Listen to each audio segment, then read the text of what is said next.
other day that you do not commit food you don't have in the house. Right. Yeah.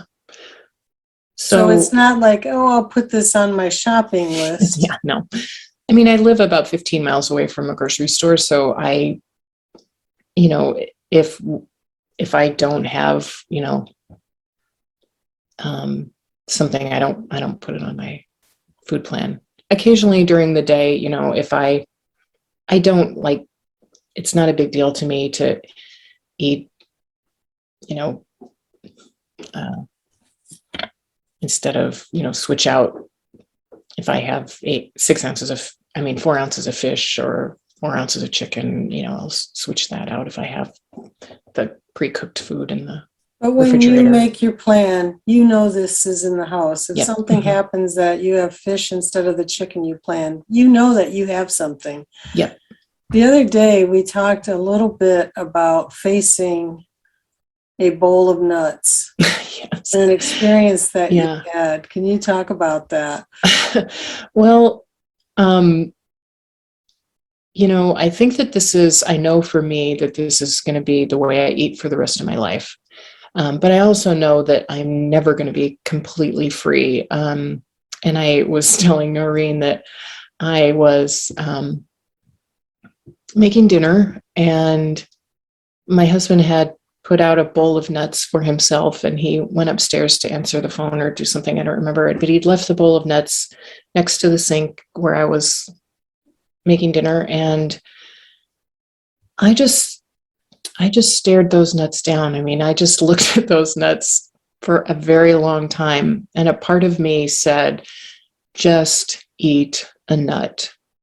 And I just had to tell myself no. And I've recently, like Noreen and some of you, also have started a 100-day, sheet. And so I thought, no, I am not going to snack. That is a snack, even though it is just one nut. I am not going to break my line for one nut. I am going to eat my healthy and wholesome and planned dinner in 20 minutes, and that is enough. But I had to move the bowl of nuts over to the table where my husband was going to be sitting. And I think that there's going to be moments like that. It's just amazing that. Yeah. And I had a similar one, and I'll share here. I wrote about it in a couple of the groups, but last week on Friday, I often eat my lunch at my desk at work, and I had eaten my lunch appropriately. I hadn't gotten up and washed my dishes right away, so they were sitting on my desk for at least an hour. But then I finally, I gathered them up, the Tupperware and the silverware and my coffee mug, and I brought it to the workroom, and I'm just washing all the plastic and everything. And as I'm swishing the mug and I'm going to rinse it, out pops a blueberry. One big, beautiful blueberry. And I rinse off the blueberry, and I'm just looking at it. And it's like in a flash, in just a flash, I'm looking at it and I'm thinking, well, the obvious thing is to pop this in my mouth. It's clean, it's beautiful, it's a beautiful blueberry. But then, I'm thinking, okay, I am on a 100-day bright challenge. This would be a snack. So I would have no integrity if I counted myself bright by eating this blueberry. So there's step one. But I'm also immediately thinking about so many other things. I go back to my childhood, and I'm hearing, about all of the starving children in Africa that, I should be eating this, to clean my plate. I'm thinking about that. I'm thinking about the times that someone's offered me a cookie, or some other kind of treat, and they made it just for me. So obviously I should eat it. And I'm thinking about times that I've stuffed down what I call throat hunger. I've stuffed down in order to stop myself from either crying or screaming, that I'm just like up to here and it's right there.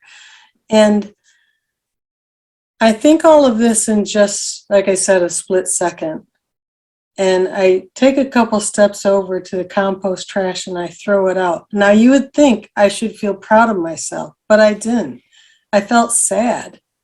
I felt sad, like I had done something wrong almost to throw that out.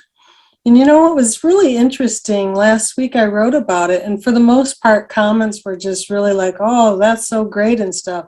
But there were a couple that said, now that's just obsessive. And one thing, if you know me, I love a lively conversation. Give me the feedback, either right or wrong. There is no right or wrong, it's just your feedback. And so I'm just like looking at that and being very honest with myself. And also asking the question, that one blueberry, what if I had been washing that off of somebody else's plate? Should I have eaten that blueberry and rinsed it off? Is it, even though I measured that blueberry for myself and it obviously popped into that mug, it could have been on some other plate or whatever. Well, guess what? In the past, I did eat off my kids' plates. And where do you draw the line? And I also knew about intermittent reinforcement, where you may start with one, but your brain's not going to stop there. It's going to say, hey, Noreen, look over there. You remember those nuts that Carolyn passed up? You got the same kind, right in the cupboard. You know, so these are real questions that we ask ourselves, even going into the holidays especially, because it's going to be everywhere, absolutely everywhere. And the offers for food are going to be everywhere. And the pressure. Exactly.